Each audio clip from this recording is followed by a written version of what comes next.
जय श्री कृष्णा। आपका दीक्षिखा के चैनल में स्वागत है। श्रीमद् भगवत गीता अध्याय 10 भाग 8 कथं विद्यामः योगिनस्त्वा सदा परिचिन्तयन् केषु केषु च भावेषु चिन्त्योऽसि भगवन्मया। इसका भावार्थ है, हे कृष्ण, हे परम योगी, मैं किस तरह आपका निरंतर चिंतन करूं और आपको कैसे जानूं। हे भगवान, आपका स्मरण किन किन रूपों में किया जाए। इसका तात्पर्य है, जैसा कि पिछले अध्याय में कहा जा चुका है, भगवान अपनी योग माया से आच्छादित रहते हैं। केवल शरणागत भक्तजन ही उन्हें देख सकते हैं।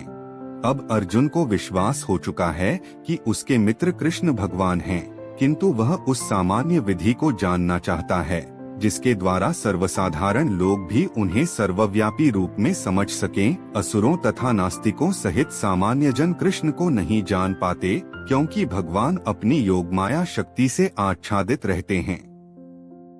दूसरी बात यह है कि ये प्रश्न जनसामान्य के लाभ हेतु पूछे जा रहे हैं।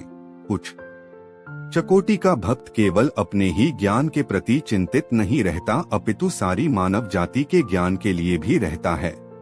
आथ अर्जुन वैष्णव या भक्त होने के कारण अपने दयालु भाव से सामान्य जनों के लिए भगवान के सर्वव्यापक रूप के ज्ञान का द्वार खोल रहा है। वह कृष्ण को जानबूझकर योगिन कहकर संबोधित करता है, क्योंकि वे योगमाया शक्ति के स्वामी हैं, जिसके कारण वे सामान्य जन के लिए अप्रकट या प्रकट होते हैं। सामान्य जन, जिसे कृष्ण के प्रति कोई प्रेम नहीं है, कृष्ण के विषय में निरंतर नहीं सोच सकता, वह तो भौतिक चिंतन करता है। अर्जुन इस संसार के भौतिकतावादी लोगों की चिंतन प्रवृत्ति के विषय में विचार कर रहा है। केषु केषु च भावेषु शब्द भौतिक प्रकृति के लिए प्रयुक्त हैं। भाव का अर्थ है भौतिक वस्तु। चूंकि भौतिकवादी लोग कृष्ण के आध्यात्मिक स्वरूप को नहीं समझ सकते, अतः उन्हें भौतिक वस्तुओं पर चित्त एकाग्र करने की तथा यह देखने का प्रयास करने की सलाह दी जाती है कि कृष्ण भौतिक रूपों में किस प्रकार प्रकट होते हैं। विस्तरेणात्मनो योगं विभूतिं च जनार्दन भूयः कथय तृप्तिर्हि शृण्वतो नास्ति मेमृतम्।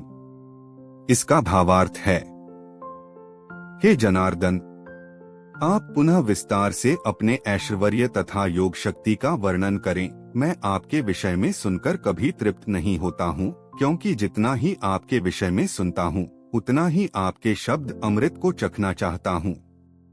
इसका तात्पर्य है, इसी प्रकार का निवेदन नैमिषारण्य के शौनक ऋषियों ने सूत गोस्वामी से किया था। यह निवेदन इस प्रकार है, वयंतु न वितृप्याम उत्तम श्लोक विक्रमे यक्षृण्वता रसज्ञाना स्वादु स्वादु पदे पदे। उत्तम स्तुतियों द्वारा प्रशंसित कृष्ण की दिव्य लीलाओं का निरंतर श्रवण कर हुए कभी तृप्ति नहीं होती, किंतु जिन्होंने कृष्ण से अपना दिव्य संबंध स्थापित कर लिया है, वे पद पद पर भगवान की लीलाओं के वर्णन का आनंद लेते रहते हैं। अथ अर्जुन कृष्ण के विषय में और विशेष रूप से उनके सर्वव्यापी रूप के बारे में सुनना चाहते हैं। जहाँ तक अमृतम की बात है, कृष्ण संबंधी कोई भी आख्यान अमृत तुल्य है और इस अमृत की अनुभूति व्यवहार से ही की जा सकती है।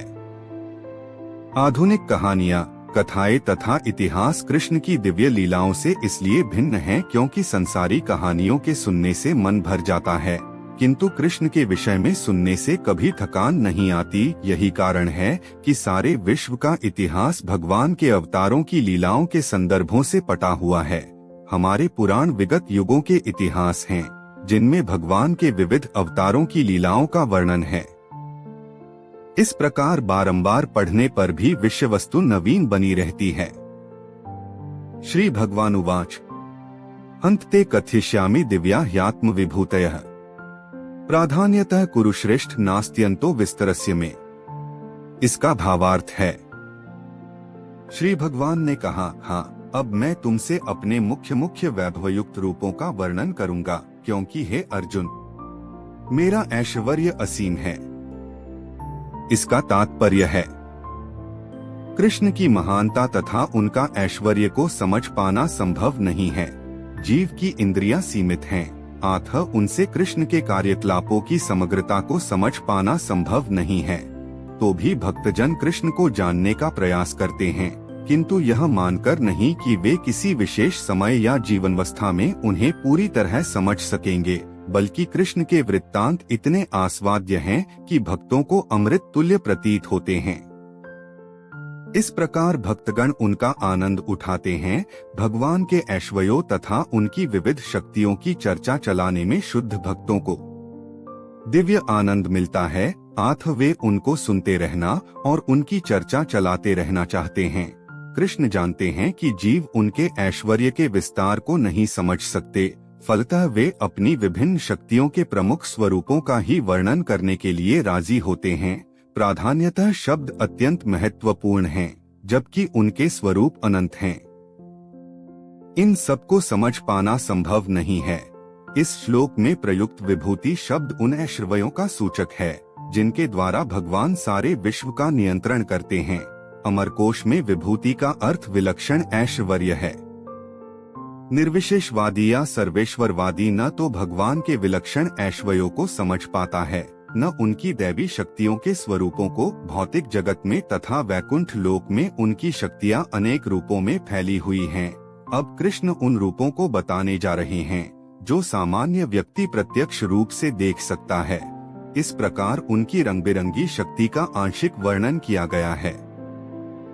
गीता का अगला अध्याय सुनने के लिए चैनल को लाइक, शेयर और सब्सक्राइब जरूर करें। धन्यवाद।